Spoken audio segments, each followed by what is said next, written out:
الحمد لله كفى وسلام على عباده الذين اصطفى عما بعد فأعوذ بالله من الشيطان الرجيم بسم الله الرحمن الرحيم وقضى ربك ألا تعبدوا إلا إياه وبالوالدين إحسانا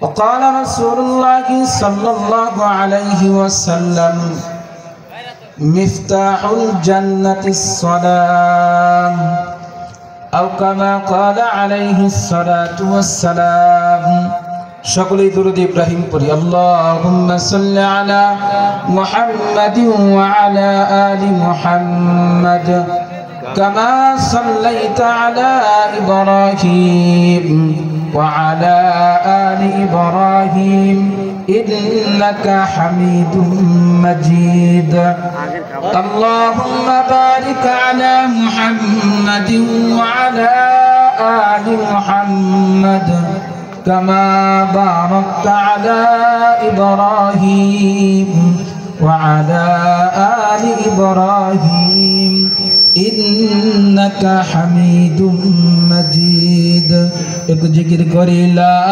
إله إلا الله لا إله إلا الله لا إله إلا الله لا إله إلا الله لا إله إلا الله لا إله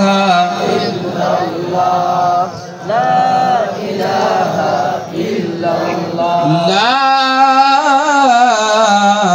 إله إلا الله محمد رسول الله صلى الله عليه وسلم মিফতাহুল জান্নাত মহিলা মাদ্রাসার উদ্যোগে আয়োজিত আজকের এই মহতি মাহফিলের সম্মানিত সভাপতি জাতির রাহবার উলামায়ে ইকরাম, আমার সামনে বসা দিনদার দিন প্রিয় ইসলাম প্রিয় সকল ধর্মপ্রাণ মুসলমান ভাইরা, সর্বপ্রথমে আল্লাহ তাআলার দরবারে শুকরিয়া আদায় করি যে আল্লাহ রাব্বুল আলামিন এই শীতের মধ্যেও আল্লাহ তাআলা জান্নাতের বাগানের মধ্যে আমাকে আপনাকে আল্লাহ তাআলা বসিয়ে রেখেছেন। সেই মহান আল্লাহ তাআলার দরবারে সকলেই শুকরিয়া আদায় করি, সকলে বলি আলহামদুলিল্লাহ। শতকোটি দরুদ মুক্তি দিশারি মানব কুলের শিরোমণি আল্লাহ রাব্বুল আলামিন যাকে রাহমাতুল লিল আলামিন করে প্রেরণ করেছেন, সেই মহামানবের উপরে সকলেই দরুদ পড়ি, সকলেই পড়ি সাল্লাল্লাহু আলাইহি ওয়াসাল্লাম। আমি কিন্তু আজকের মেহমান না, উড়ে এসে জুড়ে বসার মতো আর কি আসছি মাহফিল শোনার জন্য, হঠাৎ করে উঠাই দিছে আর কি। তো মেহমান তো আসতেছেন ইনশাআল্লাহ। এর মধ্যে দুইটি কথা আপনাদের সামনে একটু আলোচনা করি। আল্লাহ তাআলা যেন আমাকে এবং আপনাদের সকলকে আমল করার তৌফিক দান করে দেন, সকলে আমিন। বর্তমান সময়ের মধ্যে লক্ষ্য করা যাইতেছে দুইটা জিনিস আমাদের থেকে অনেক বেশি খেয়ানত হইতেছে। বনি ইসরাইল থেকে, সূরাতুল বনি ইসরাইল থেকে আপনাদের সামনে আয়াত তেলাওয়াত করছি, প্রসিদ্ধ একটা আয়াত। আল্লাহ রাব্বুল আলামিন যে আয়াতের মধ্যে ফয়সালা বা ফরজ করে দিয়েছেন, আল্লাহ তাআলা বলেন ওয়াকাদা রাব্বুকা আল্লা তা'বুদু ইল্লা ইয়্যাহু ওয়া বিল ওয়ালিদাইনি ইহসানা। এক নম্বর আল্লাহ তাআলা বলতেছেন যে একমাত্র ইবাদত গোলামি আল্লাহ রাব্বুল আলামিনের। দ্বিতীয় নাম্বার কথা বলতেছেন যে তোমাদের উপর ফরজ করা হয়েছে তোমাদের মা বাবার খিদমত করার জন্য। এই দুইটা বিষয়ে অল্প কিছুক্ষণ সময় কথা বলবো।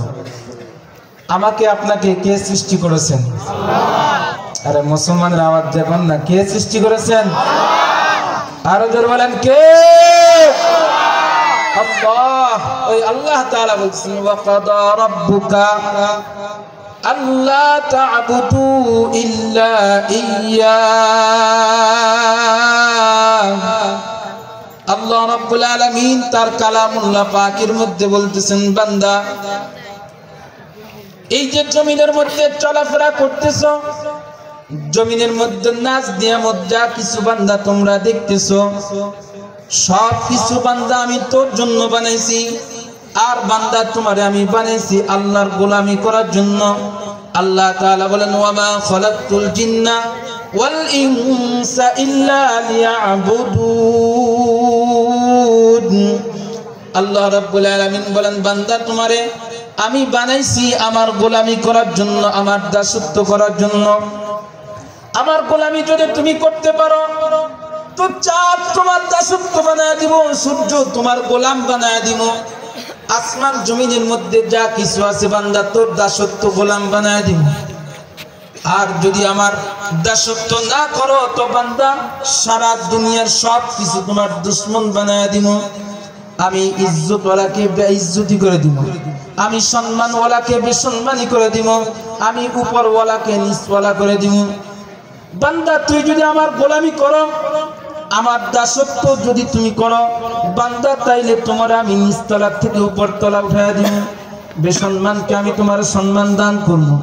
আল্লাহ তাআলার এই ক্ষমতা আছে না নাই? আর জোরে বলেন আছে না নাই? আছে। 5 আগস্টের আগে যারা ক্ষমতাবান ছিল, যাদের সামনে কথা বলার মতো কেউ বুক খুলে কথা বলতে পারে নাই, স্টেজের মধ্যে উঠা বহু আলেমকে বেইজ্জতি করেছে, স্টেজে উঠা বহু আলেমকে তারা অপমান অপদস্থ করেছে। আল্লাহ রাব্বুল আলামিন জমিন থেকে তাদেরকে এমন ভাবে নিঃশ্বাস করে দিয়েছে, ফিরাউনকে যেমন জমিনের মধ্যে পানির মধ্যে ডুবায় মারছে, অনুরূপ ভাবে আওয়ামী লীগ দলকে আল্লাহ তাআলা শেষ করে দিয়েছে। কথা বলেন ঠিক কিনা? আল্লাহ রাব্বুল আলামিন পারেন, এজন্য আল্লাহ তাআলা বলেন বান্দা গোলামি করবি আমার, জিরো থেকে হিরো বানায় দিবে। কে বলেন? আরো জোরে বলেন কে?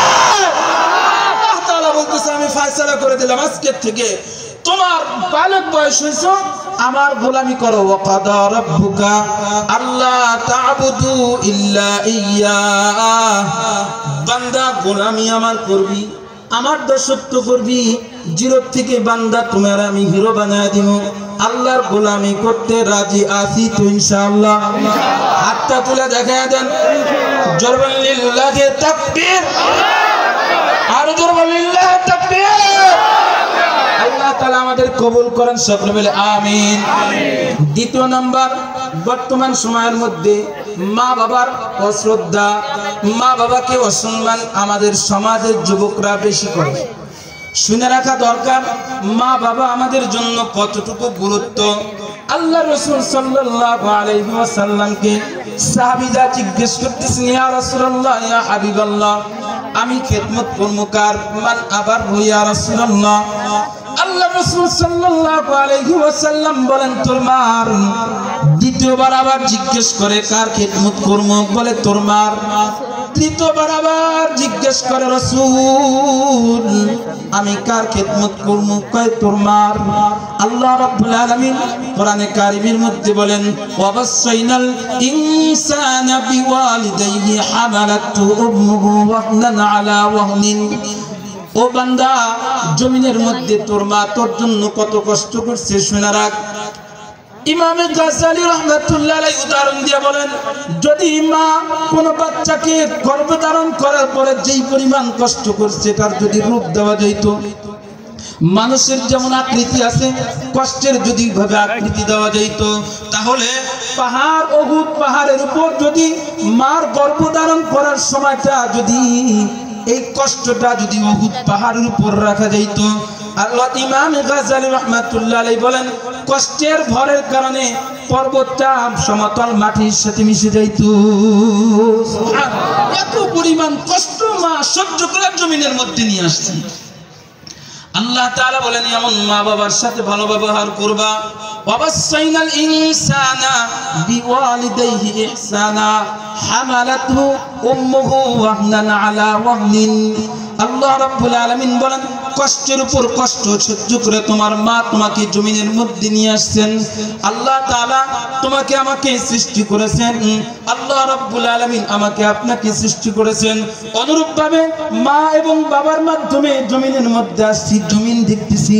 আল্লাহ তাআলা এমন ভাবে ফয়সালা করে দিয়েছেন বান্দা তোর শরীরের দেহের চামড়াটা কাইটা হইলেও দেহের রক্ত বিক্রি করে হইলে মার খেদমত করবা, মার দোয়া নিবা, বাবার দোয়া নিবা। জিন্দেগির মধ্যে সফলতা আসবে, মার থেকে দূরে চলে যাইবা, জিন্দেগির মধ্যে তোমার নাফরমানি, জিন্দেগির মধ্যে লস চলে আসবে। শাহেদ জাকারিয়া রহমাতুল্লাহ আলাইহি সুন্দর একটি ঘটনার মাধ্যমে তিনি বর্ণনা করেন। একজন নওজোয়ান যুবক তার বাড়ি থেকে যে সফর করছে, আমাদের বহু যুবকরা বিভিন্ন জায়গায় সফর করে, কেউ কুয়াকাটা যায়, যায় কি যায় না, কেউ কুয়াকাটা যায়, কেউ কক্সবাজার যায়, কেউ জাফলং যায়, বিভিন্ন জায়গায় বিভিন্ন মানুষ যায় বেড়াইতে।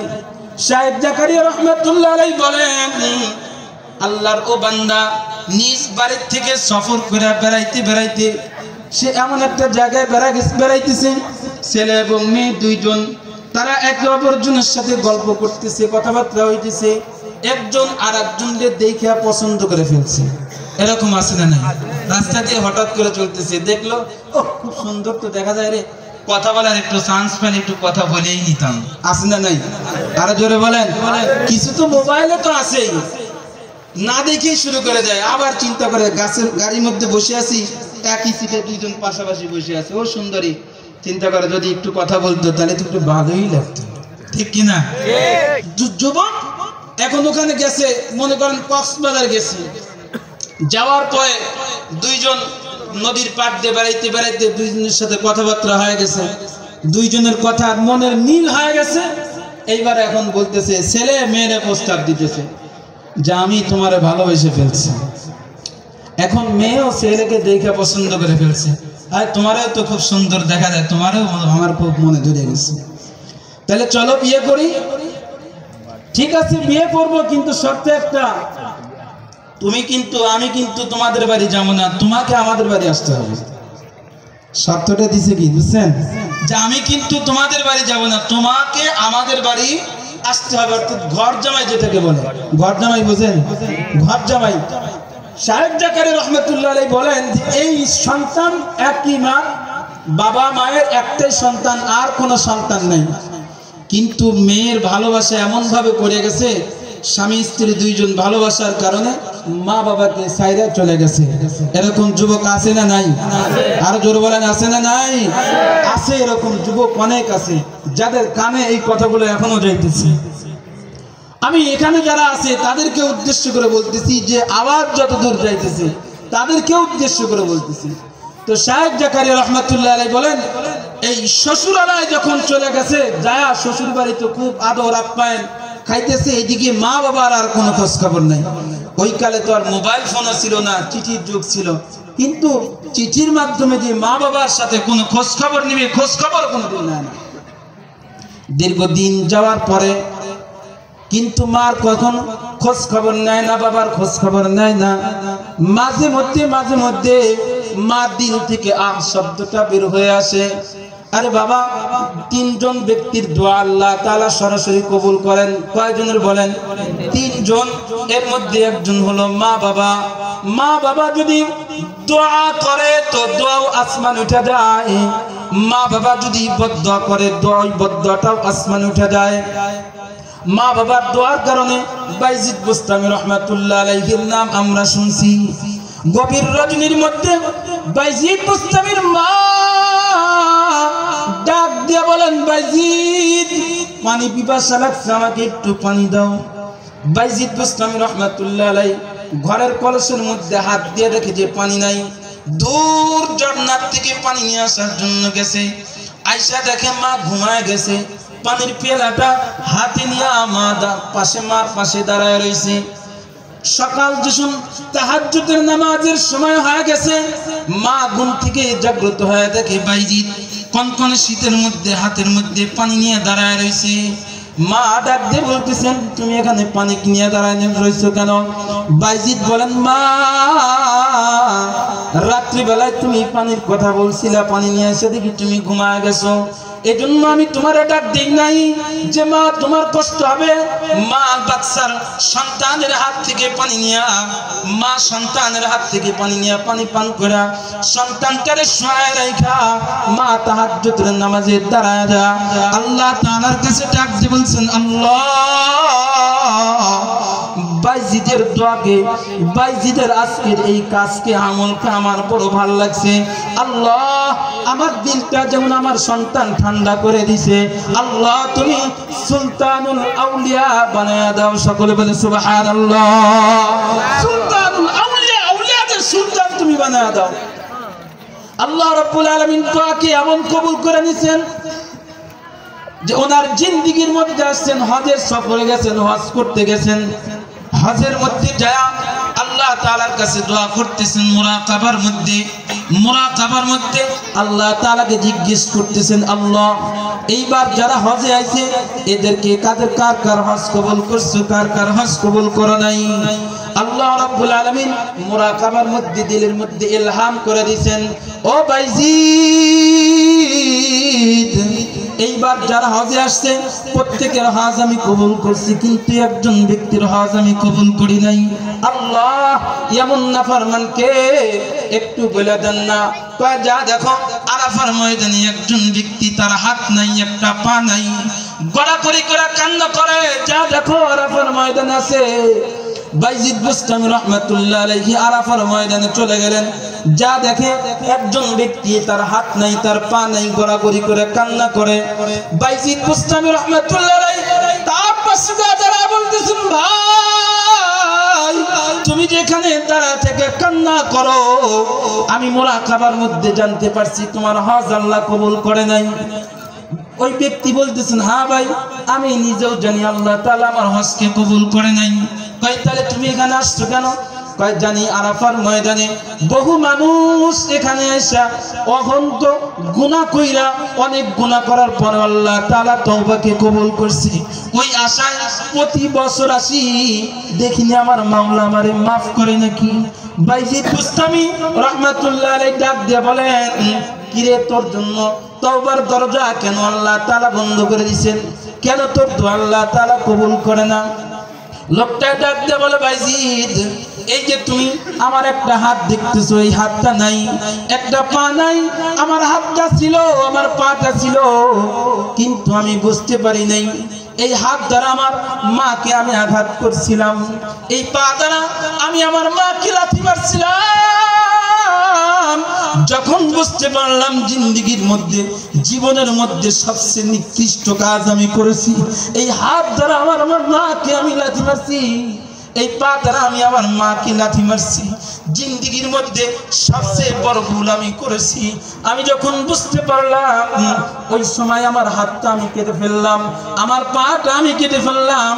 হাসরের ময়দানে যেন আমার হাত আমার পা আমার বিপক্ষে যেন সাক্ষী না দিতে পারে। এই অবস্থার মধ্যে এসে এখানে গড়াগড়ি করে কান্না করি, দেখিনি আমার মাওলা মানে মাফ করে দেয় নাকি।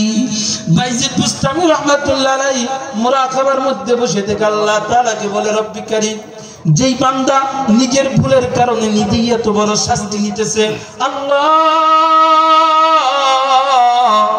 তুমি ওরে মাফ করে দাও না। আল্লাহ রাব্বুল আলামিন ইলহামের মাধ্যমে জানায় দিলেন, বাইজিদ যাও যাও যাও যাও ঘরে চলে যাও, এমন ব্যক্তির জন্য তুমি দোয়া করবা না। হাসরের ময়দানে আমি ওর মার সামনে আমি ওরে দাঁড় করায় দিব, ওর মা যদি ওরে মাফ করে দেয় আমি ওরে মাফ করে দিব, ওর মা যদি ওরে মাফ না করে তাইলে আমি ওরে জাহান্নামের মধ্যে দিয়ে দিব। মার বদদোয়ার কারণে জাহান্নামের দরজা খুলে নিছে, আবার মার দোয়ার কারণে জান্নাতের দরজাও খোলা যায়। এজন্য আল্লাহর রাসূল বলেন, রিজার রব্বি বিরিজাল ওয়ালিদাইন, যার উপর মা বাবা সন্তুষ্ট আল্লাহ তাআলাও তার উপর সন্তুষ্ট, যার উপর মা বাবা সন্তুষ্ট তার উপর আল্লাহ তাআলাও সন্তুষ্ট হয়ে যায়। ঘটনা বলতেছিলাম, মা মাঝে মধ্যে ও শব্দ বলে আর সাথী পৌঁছে গেছে। আল্লাহ রাব্বুল আলামিনের দরবারে কবুল। আল্লাহ রাব্বুল আলামিন গজব দিয়ে দিয়েছেন। ওইদিকে তো শ্বশুর বাড়ি খুব ভালো মন্দ খাইতেছে, মার খবর রাখে না, বাবার খবর রাখে না, মায়ের খবর রাখে না, বাবার খবর রাখে না, কিন্তু মা মাঝে মধ্যে শব্দ করে আল্লাহ তাআলার কাছে শব্দটা পৌঁছে গেছে। আল্লাহ তাআলা গজব দিয়ে দিয়েছেন।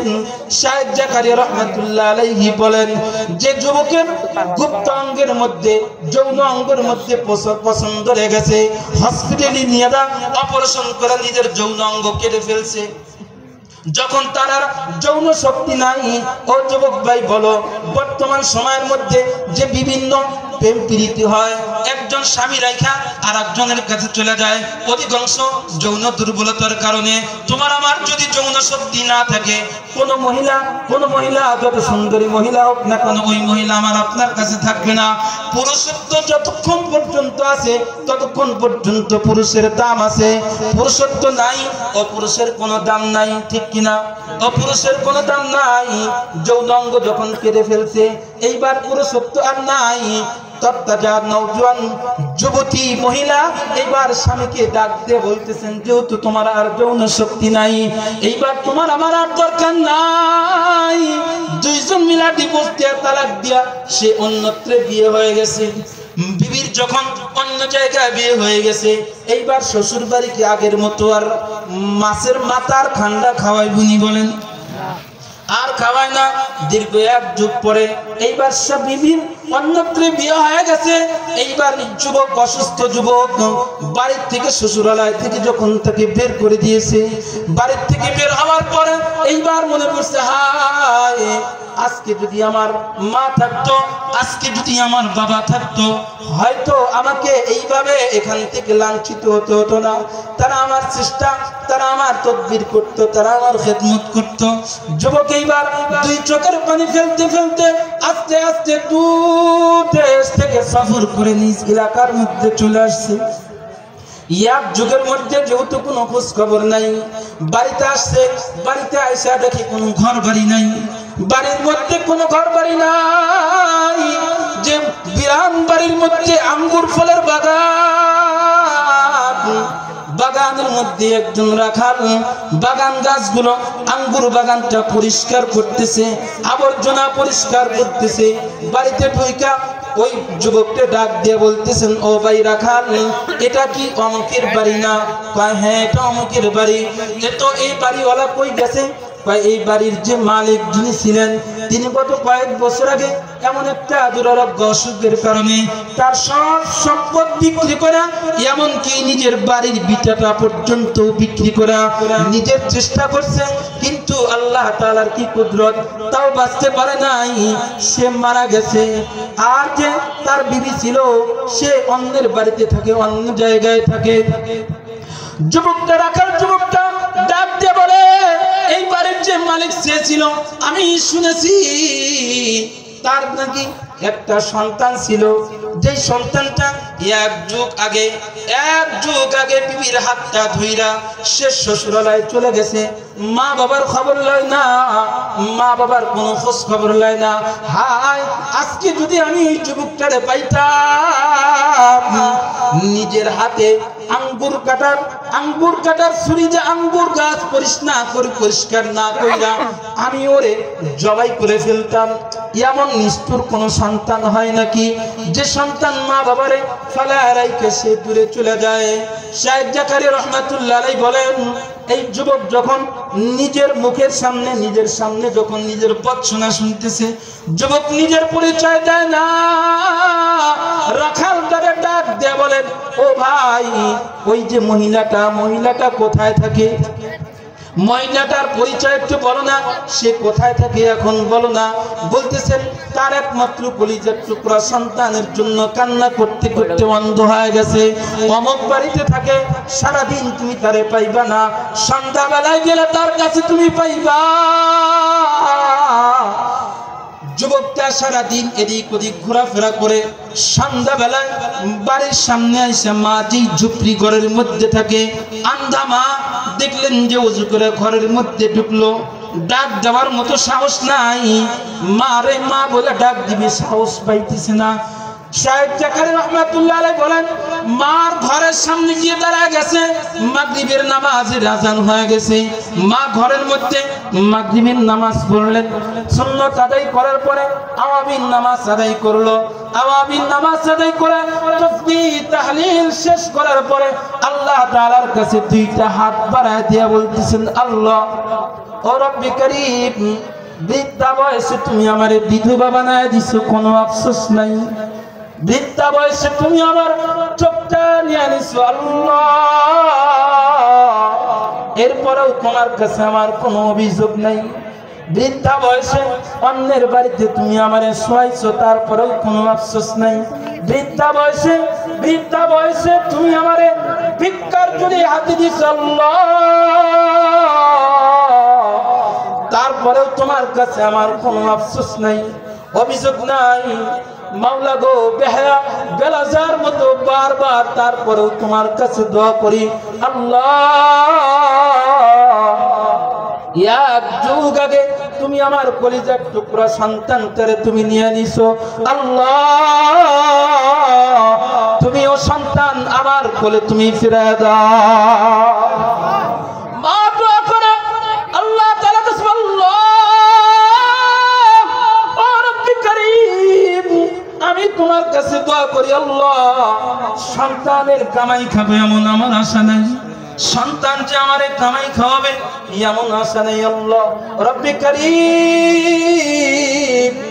আল্লাহ, স্বামী যখন মারা গেল এলাকার সবাই মিলে তারে গোসল করায় দিয়া কাফনের কাফন পরায়া কাদের উপর লাশটা বহন করে কবরস্থানে নিয়ে দিকে যায়। এলাকার লোকেরা খবর দিল, মাটি দিল। আল্লাহ, তোমার কাছে আমি দরখাস্ত করি, তোমার কাছে আমি আরজু করি আল্লাহ, আমার মৃত্যুর পরে আল্লাহ তুমি আমার কবরের মধ্যে অন্যের মাটি দইবে নাকি? আল্লাহ, তুমি আমার সন্তানটারে ফিরা দাও, আমার সন্তান যেন আমার কবরে মাটি দিতে পারে। আল্লাহ, আমার সন্তানটারে তুমি ফিরা দাও, আমার সন্তানটারে তুমি ফিরা দাও। মা যখন বারবার আল্লাহ তাআলার কাছে দোয়া করতেছেন, আল্লাহ রাব্বুল আলামিনের মার দোয়াকে কবুল কইরা সন্তানের দিলের মধ্যে সাহস ফিরে আসছে। সন্তান এবার ঘরের বাইরে থেকে মাকে ডাক দিয়ে বলতেছেন, মা, আল্লাহ তাআলা তোমার দোয়াকে কবুল করে নিয়েছে, আল্লাহ তাআলা তোমার দোয়াকে কবুল করছে। মা, আমি আসছি। মা আন্ধা মানুষ ঘরের দরজাটা খুলে দিয়া মা দুই হাত সামনের দিকে দিয়ে যখন বের হইছে, সন্তানটারে বুকের মধ্যে জড়ায় দিয়ে বলে, আয় আয় আয়, 12টা বছর ধরে তোরে আমি দেখতে পারি না, আল্লাহ তাআলা আমার চোখ নিয়ে নিছেন, চোখ দ্বারা তো তোরে আর দেখতে পারবো না। অন্ধকার রজনীর মধ্যে তোর শরীর থেকে আমি কত মশামাছি খাদা দিছি, আয় আয় আয় আয় আমার বুকে আয়, আমি তোর হাতটা দিয়া, আমার হাতটা দিয়া তোর চেহারাটা একটু বুলায় দিই, আমার হাতটা দিয়ে তোর চেহারাটা একটু দেখি। যেমন হলো মা। শাহেদ জাকারি রহমাতুল্লাহ আলাইহি বলেন, ও যুবকেরা, জমিনের মধ্যে যেমন আল্লাহ তাআলার সাথে নাফরমানি করলে কোন বান্দা যদি আল্লাহ তাআলাকে গভীর রাত্রি উঠা একবার আল্লাহ বলে ডাক দেয়, আল্লাহ তাআলা হাজারো গুনাহ থাকার পরেও বান্দাকে রহমতের চাদর দিয়ে পেছায়া ও বান্দাকে কোলে উঠা দেয়। অনুরূপ ভাবে জমিনের মধ্যে মা বাবার হাজারো অপরাধ করার পরে, মা বাবার অনেক দূরে থাকার পরেও কোন সন্তান যদি মাকে একবার মা বলে ডাক দেয়, ও মা হাজারো কষ্ট ভুলে যায় সন্তান রে বুকের উপর উঠায় দেয়, ঠিক কিনা? সন্তানকে বুকের উপর উঠায় দেয়। এজন্য আল্লাহ তাআলা বলছেন, ওয়া কাদা রাব্বুকা আল্লা তা'বুদু ইল্লা ইয়াহু وبالوالدين إحسانا إما يبلغن عندك الكبر أحدهما أو كلاهما فلا تقل لهما أف ولا تنهرهما وقل لهما قولا كريما। কার কার এখানে মা বাবা আছে একটু হাত তোলেন, কার কার মা অথবা বাবা আছে একটু হাত তোলেন। মারা যায় নাই, জীবিত আছে। যার যার মা বাবা জীবিত আছে একটু হাত তোলেন, একটু হাত তোলেন। আল্লাহর কালাম থেকে বলতেছি, আল্লাহ তাআলা বলেন ইম্মা ইয়াবলুগান্না ইনদাকাল কিবার, যার মা বাবা বৃদ্ধা বয়সে পৌঁছেছে হাত নামান। এখানে যারা আছেন অধিকাংশ মা বাবা বেঁচে আছে। জান্নাতের দরজা ভাই এখনো তোমার আমার জন্য খোলা আছে, জান্নাতের দরজাটা এখনো খোলা আছে।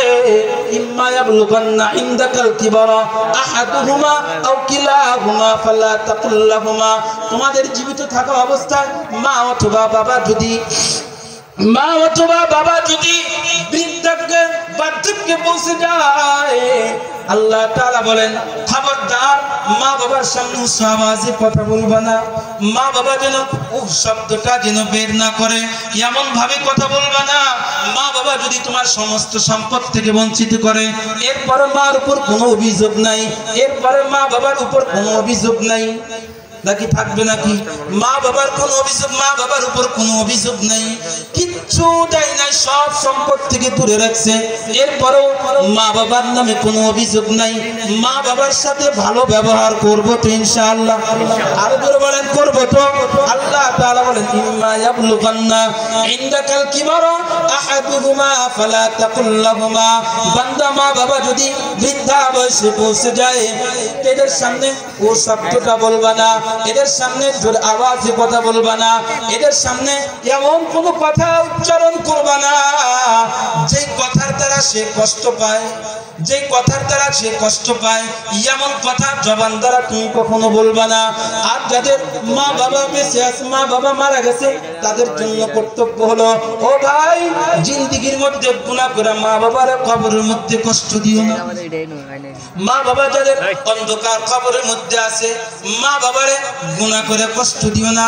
বান্দা যদি সন্তান যদি নেক আমল করে, এর একটা অংশ মা বাবার কবরের মধ্যে পৌঁছে যায়, মা বাবার রূহের মধ্যে একটা অংশ পৌঁছে যায়। এইজন্য মা বাবার খেদমত করা, জীবদ্দশায় যতদিন মা আছে বাবা আছে এদের খেদমত করা।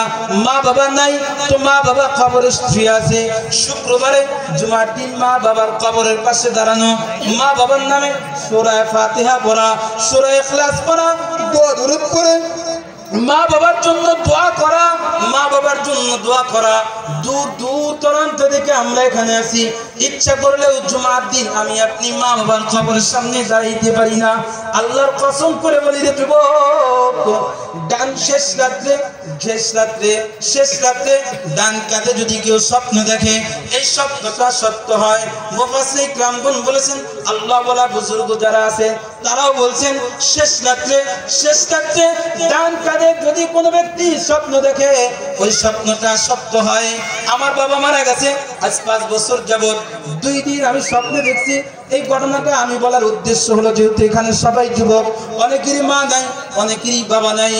কথাগুলো আমি হাদিসের কথা বলতেছি না, আমি আমার বাস্তব জিন্দেগির কথা বলতেছি।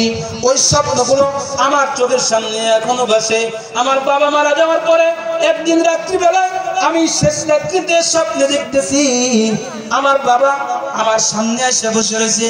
বাবার সামনে আমি অনেকক্ষণ কথা বললাম, বিভিন্ন জিনিস জিজ্ঞেস করার পর আমি বাবাকে বললাম, আব্বা মাঝে মধ্যে তোমার জন্য দোয়া করি, মাঝে মধ্যে কোরআন তেলাওয়াত করে তোমার জন্য দোয়া করি, মাঝে মধ্যে আমরা বিভিন্ন কোরআন তেলাওয়াত করি, নামাজ পড়ি, তাসবিহ তাহলিল করি।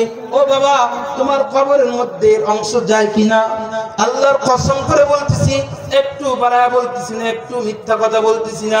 শব্দের মাধ্যমে আমার আব্বা আমারে বলতেছেন, তোমরা যে নেক কাজ করো এর একটা অংশ আল্লাহ তাআলা আমার কবরের মধ্যে পৌঁছায় দেন, একটা অংশ পৌঁছায় দেন। এই জন্য এখানে আমরা যারা আছি আমাদের সন্তানদেরকে নেককার বানাবো। তো আমার আগে ইলম সম্পর্কে আলোচনা করতেছিল, সন্তানকে আলেম বানান, সন্তানকে হাফিজ বানান, সন্তানকে কোরআনের হাফিজ বানান, মেয়েকে হাফিজা বানান। এরপর আপনি ইচ্ছা করলে ডাক্তার বানাইতে পারেন, ইচ্ছা করলে ইঞ্জিনিয়ার বানাইতে পারেন। ওই সন্তান আপনার জন্য কখনো বোঝা হবে না। ওই সন্তান আপনার নেকির কারখানা হবে। সন্তান যতদিন পর্যন্ত জীবিত থাকবে ততদিন পর্যন্ত সন্তান আমার আপনার জন্য দোয়া করবে। এই জন্য সন্তানকে হাফেজ আলেম বানাইতে রাজি আছি তো ইনশাআল্লাহ। আরো জোরে বলেন ইনশাআল্লাহ। একটু আল্লাহ তাআলাকে হাত দেখায় দেন। আল্লাহ তুমি আমাদেরকে হাফেজের বাবা না বানায়া মৃত্যু দিও না, সকলে বলে আমিন। হাফিজা এখন তো সুবিধা হয়েছে, হাত নামান, এখন তো সুবিধা হয়েছে আলহামদুলিল্লাহ। আগে অনেক কম মহিলা মাদ্রাসা ছিল, এখন তো অনেক মহিলা মাদ্রাসা হয়ে গেছে। কত সুন্দর সিস্টেম আসছে। সহশিক্ষা এর মধ্যে গুনাহ বেশি হয়, সহশিক্ষা এর মধ্যে জিনা ব্যভিচার বেশি হয়। পর্দার মাধ্যমে সহশিক্ষা মেয়ে এবং মেয়ে শিক্ষিকার দ্বারা পরিচালিত হয়। মহিলা মাদ্রাসাগুলো ছেলে মাদ্রাসা ছেলে শিক্ষকদের দ্বারা পরিচালিত হয়। পর্দার সহিত সন্তানগুলো বড় হইতেছে, পর্দার খেলাফ নাই। ও দ্বীন শিখতেছে, ও ইলম শিখতেছে, ও হাদিস শিখতেছে, ও কোরআন শিখতেছে। যত দিন যাইতেছে ও তত তাড়াতাড়ি উন্নত হইতেছে। একটা জিনিস সব সময় খেয়াল করে রাখবেন, আমার আপনার সন্তান যতদিন পর্যন্ত বালেগ না হয়, বালেগ হয় নাই কিন্তু ওই সময় যে কোরআন তেলাওয়াত করতেছে, 12 বছর হয় নাই কোরআন তেলাওয়াত করতেছে, ও নামাজ পড়তেছে, ওর আমলনামায় এখনো লেখা শুরু হয় নাই।